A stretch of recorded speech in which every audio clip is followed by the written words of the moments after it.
Good afternoon. You are listening to WNTW AM 820. The radio show program is Cut to the Chase. I'm David Johnson. I'm co-hosting this afternoon with Martha Boneta, and she's joining us on the phone from the CPAC conference going on in Washington, D.C. Just since you've never heard about me or from me, I'm an engineer by trade and was the governor's appointee to the Department of Environmental Quality, and then under Governor McDonnell, agency head for the Department of Conservation and Recreation. And today we're going to be talking to a number of really special guests. And later on, that's going to be Carrie Almond, who is the president of the National Federation of Republican Women. And then after her will be Burton of NASCAR fame. And we're going to talk with Ward about the pipeline, natural gas pipeline, and what his perspective is on that. And Martha will join in on that as well. Shortly, we'll be joined by Carrie Almond, and I'll just give you a little background on her. She was elected to the president of the NFRW in January of 2016. Before that, she had served as the second vice president of that organization and had other office positions prior to that. She's been active for quite some time. She hails from Missouri, and where she was the president of that Federation of Republican Women chapter. She's been involved in her community as well, as you would expect, in Chillicothe, and she's been involved in the animal shelter and local arts and her church and Rotary Club and all types of things like that. So she's not just a important Republican, but also important to her community. So what she's going to talk about is the role of the Federation of Republican Women, and it'll be interesting because we pay a lot of attention to the national party, but this is an important auxiliary because the Republican women do so much for our various candidates. And not only that, David, but she also has a family farm of more than 2,000 acres that she manages as well. So another farm girl that is near and dear to my heart. Really looking forward to having her on the show. So, Carrie, are you there? I am here. Well, great. Welcome. This is David Johnson, and Martha Boneta is also on the line calling from CPAC. And I've introduced you as the head of the NFRW, and what we want the listeners to understand is the importance and the role of the Federation of Republican Women and how important it is and what you do. The National Federation of Republican Women is the largest women's political organization in the United States, and we are the ones who get Republicans elected from the courthouse to the White House. We do the grassroots activities, we work the polls, we make the phone calls, and I have been to meetings as their president all over the United States, and every time I go to a meeting, there's an elected official there that says, I would never have been elected to my office if it weren't for the women of the National Federation of Republican Women. Yes. And tell me about the state chapters. What is their involvement? Well, the state chapters are our most important piece of the National Federation. We have organizations all across the United States. They're either on a city level, a county level, and then there is a state level, and then the level actually comes to the national level. The state president actually serves on the national board, and the national board is the board that actually puts together the leadership and the direction course that we want to take. Like in 2016, we decided that the most important aspect of our grassroots activities was going to be focusing our grassroots efforts on getting women registered to vote. We found out that there were 23 million unregistered females, and we wanted to focus our efforts on getting those women registered to vote because we knew that it was going to be the women's voices and the women's votes who are going to make the deciding factor for the election. And we did it. I mean, what a difference. We kept the House and we took the White House back. Oh, absolutely. And just as a personal side, my own wife is a member of a local VFRW chapter and been active for a long time, and so I can testify that they get out, they do the work, and it's critical for the success of the candidates. One thing that's... And you know, David, is taking your wife, for example, the work that she does locally is so vital. And the work that we do setting the is what makes this organization so vital to the election process. And I tell everybody, the women of the National Federation of Republican Women, this organization is the best kept secret around because they don't go out there and say, look at me, look what we're doing. They just go about their business and they get it done. Absolutely. Well, we may have lost her for a minute. We expect her to be calling back in. But as Carrie said, one of the main auxiliary organizations within the National Republican Committee is the National Federation of Republican Women, and they are organized separate from the National Committee, but they act to support and inform and give good counsel to those not only in the party itself, but also to the various candidates that are out there soliciting people's votes. They get together. In days past, they would stuff envelopes. They would do so many different things. Now, so many times they are up on the phones. They're supporting candidates. They're working the polls. They're knocking on doors. It's really an important thing, and it's always important to bring in new folks. And, from my own experience, I've been active in the Republican Party for 30-some years, is that many younger people in particular, get started either in a Young Republicans or in the Federation of Republican Women. Carrie, you there? Dave, I am. I'm so sorry. They are making all kinds of plans for the vice president's arrival, and I think they're shutting phones down right here at CPAC. Okay, so we're going to get ready. I'm glad you're back on, and please hold on because we're going to bring you back in after the break.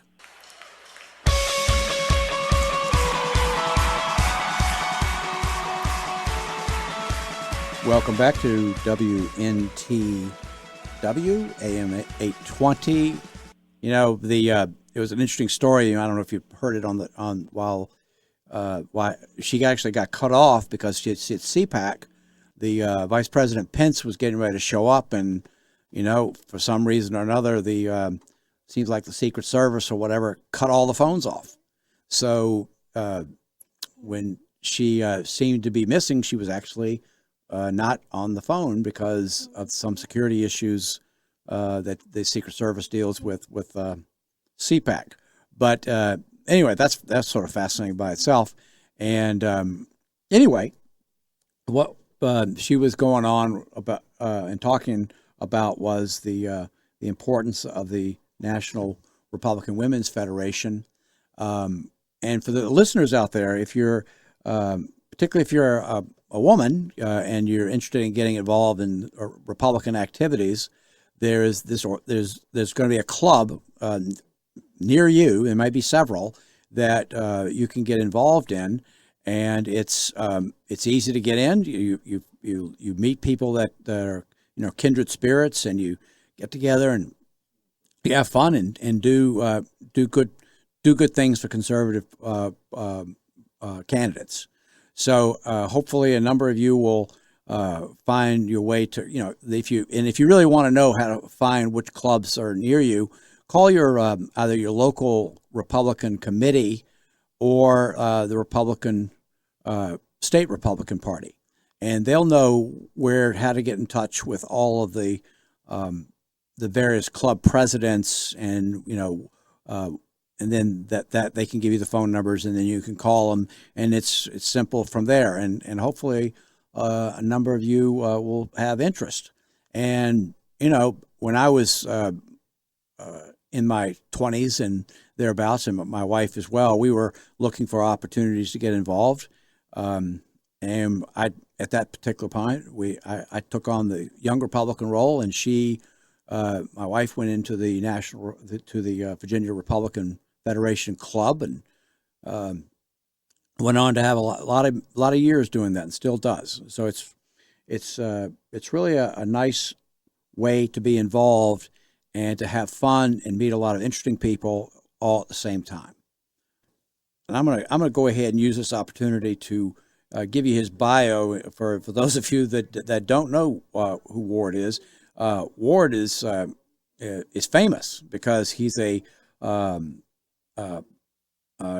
NASCAR racing driver. In fact, I think the whole Burton family is kind of involved in NASCAR. But Ward has not only been a NASCAR driver, but he's had 5 career wins in the NASCAR Winston Cup series, which is now the Sprint Cup series, including the 2002 Daytona 500, 2001 Southern 500, but now he has, in addition to that history, he operates the Ward Burton Wildlife Foundation, which is a conservation and sportsman's organization. Ward is married, has 3 children. He lives in Southside, Virginia, and has a lot of land near his hometown of South Boston, Virginia. He's even been a governor's appointee to the Board of Game and Inland Fisheries in 2005. I believe he's still on that board, which is a wonderful place to participate in furthering conservation efforts. And Ward has really stepped up to the plate to be an advocate for conservation practices, but at the same time, the thing that I really admire about Ward is that he balances his strong advocacy for the conservation practices with his also advocacy for economic growth, particularly in the energy field. And when he comes on, we're gonna talk about his support for the Atlantic Coast Pipeline, which is a natural gas pipeline, proposed natural gas pipeline that's going to come down from the natural gas fields in West Virginia, maybe Pennsylvania, come down about 600 miles and feed natural gas to the various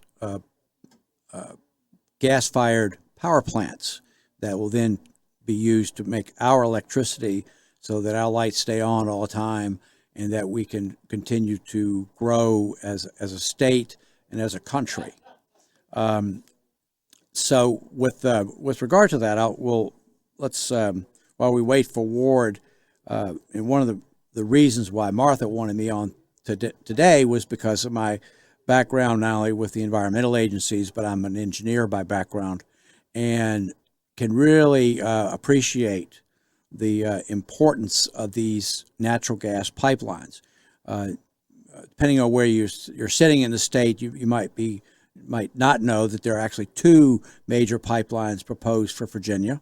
One is in the Atlantic Coast Pipeline, which is coming down through central Virginia, western part of the state, up around through Highland and Augusta, Nelson, and then down through the central part on its way down to Southside Virginia for large power plants.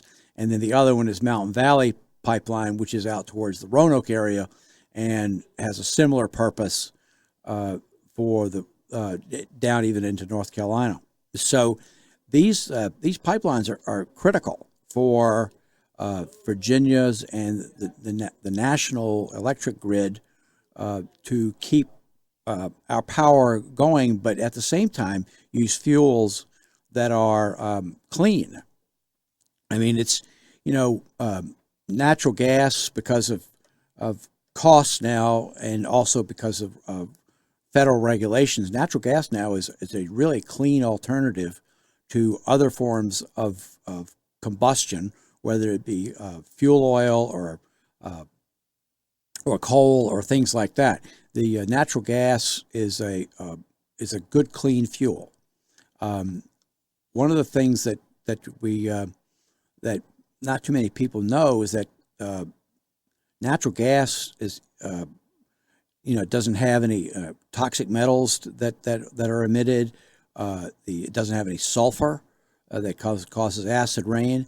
And on the greenhouse gas side, it's about 60% of the greenhouse gas emissions per energy unit of coal. So if you're concerned about greenhouse gases, natural gas is a very natural alternative, and it's clean and it's also now it's plentiful. So we're gonna talk some more about that after the break, and stay tuned. This is WNTW AM 820.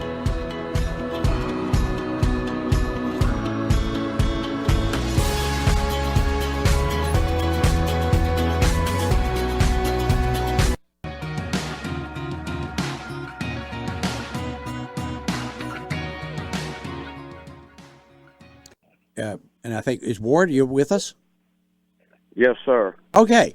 I don't know if you heard, but if our viewers are here, and they I've been sort of teeing up the idea of the importance of the Atlantic Coast Pipeline. And I've given them your background and how you're a true conservationist, but yet someone who supports the installation of this pipeline. So I think our listeners would be really interested to hear your perspective about why you as a conservationist can be supportive of this pipeline. Well, it all started when, we run a program called ACUB, and that stands for Army Compatible Use Buffer. And we run two bases, and one of them is at Fort Pickett in Blackstone, Virginia.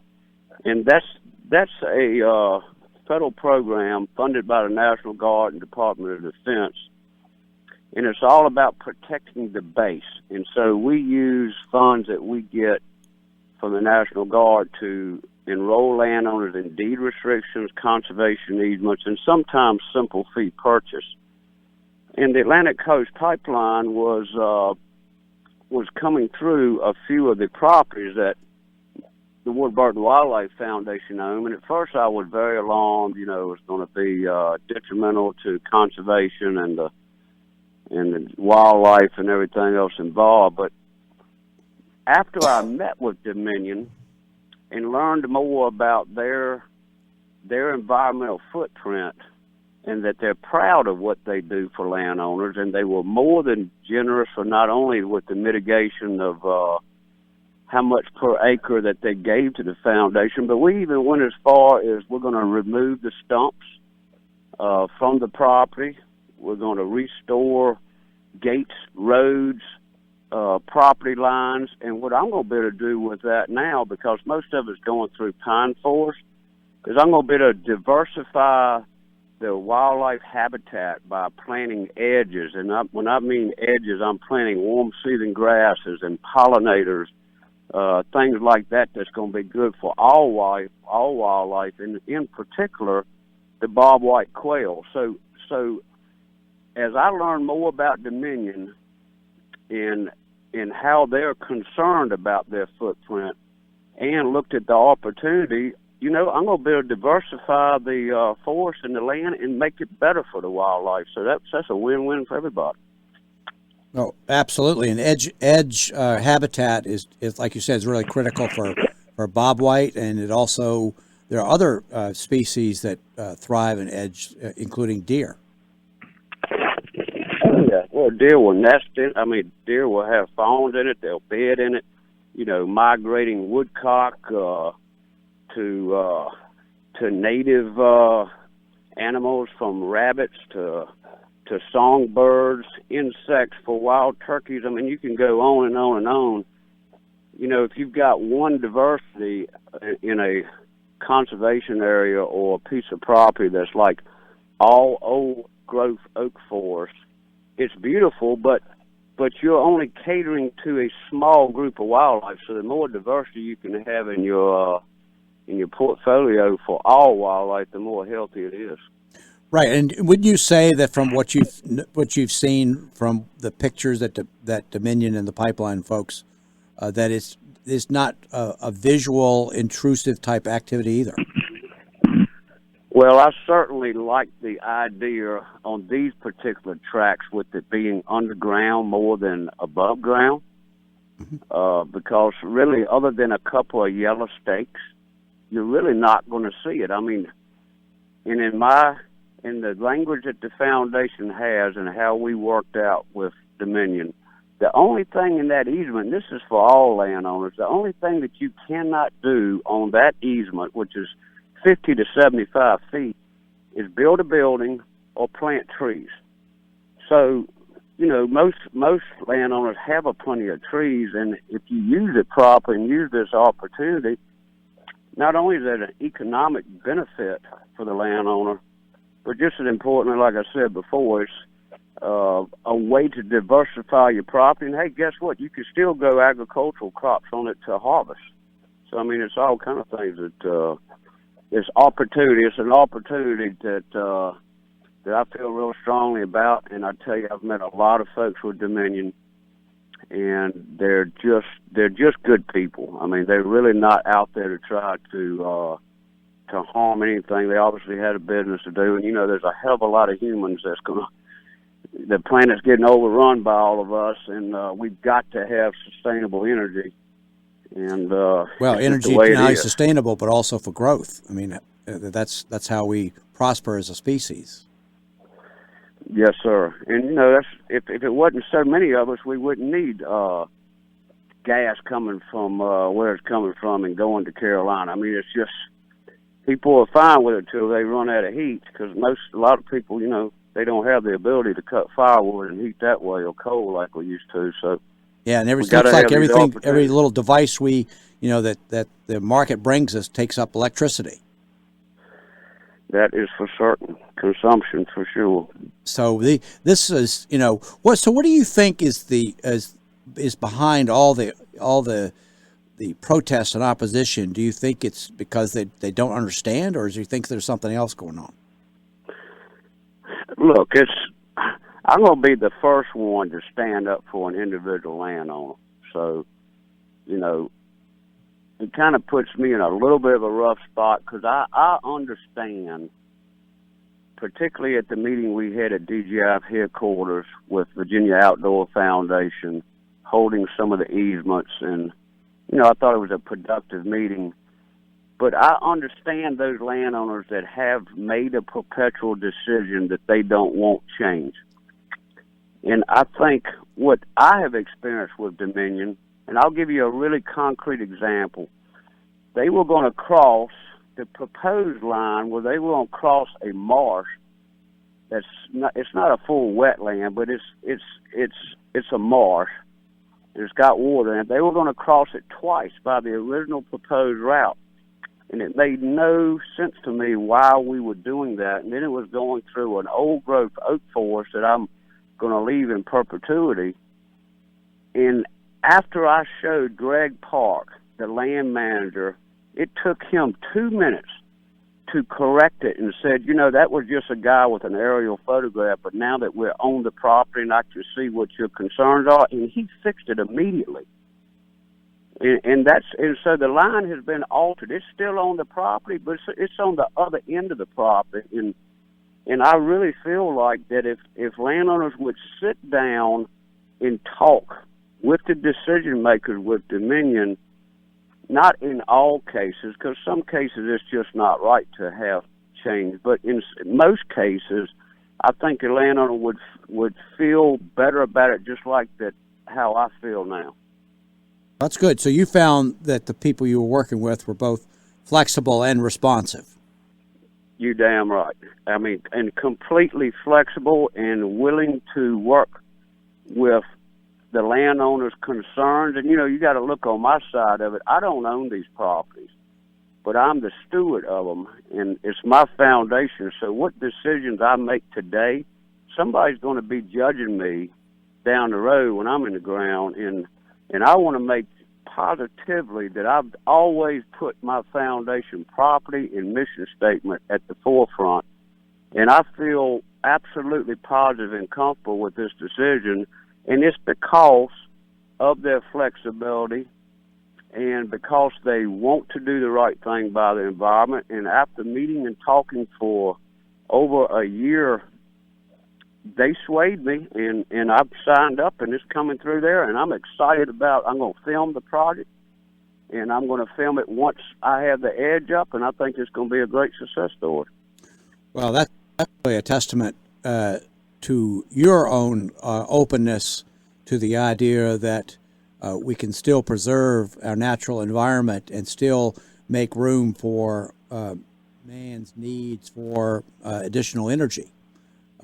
And that's a good message to carry for others that may be listening to us today. That it may not sound like the type of thing that you would naturally want to endorse, but if you really look at all of the aspects and the flexibility that those who are coming, needing to put the pipeline to give us all reliable and sustainable electricity, that this makes sense. Well, and for a particular landowner too, because each individual property's got its own voice, and it's up to the landowner to give it that voice. But the economic of it also, I mean, I can tell you firsthand, Dominion was more than fair of what they offered my foundation, and I didn't even negotiate it. I mean, I told them where I was going to mediate possibly.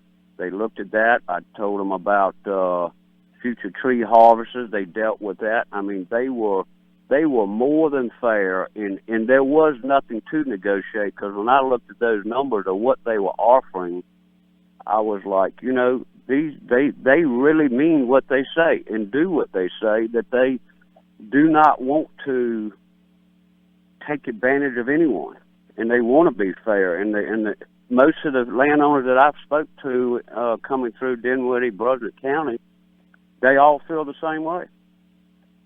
Well, that's good. So you don't feel that for the properties that they're going to be impacted, that you have stewardship over, that it's not only not going to be negative, but it's going to be a positive effect. Sir, I'll be honest with you. It's kind of my life. It's somewhat going to maybe one day be my legacy, particularly around this military base. And I had clearance from Lieutenant Scott, who runs Fort Pickett, that it was not going to affect their training mission whatsoever. That was the first and foremost concern.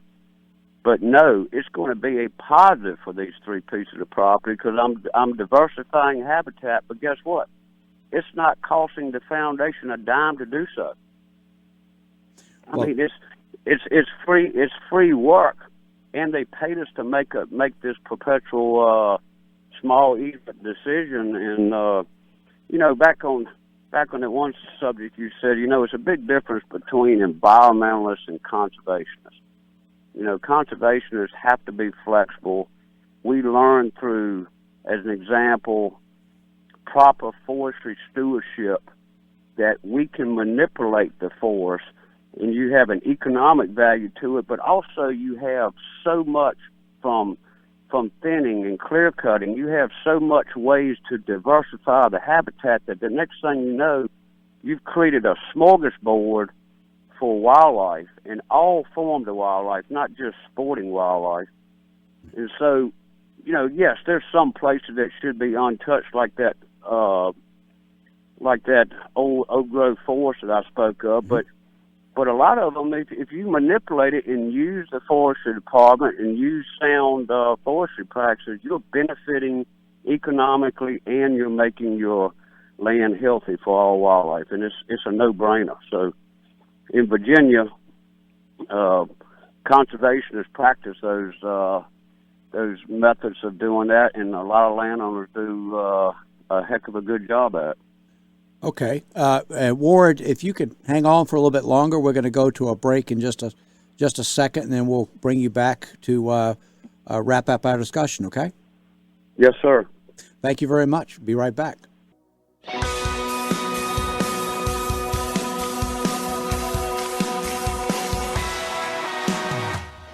We're back with the program of Cut to the Chase. I'm David Johnson.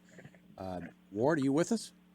Yes, sir. Ward, so we got about 3 minutes to wrap up, but from your perspective, what do you think about the fact that it's natural gas as a fuel? You think that's a good idea, or what do you have a perspective on that?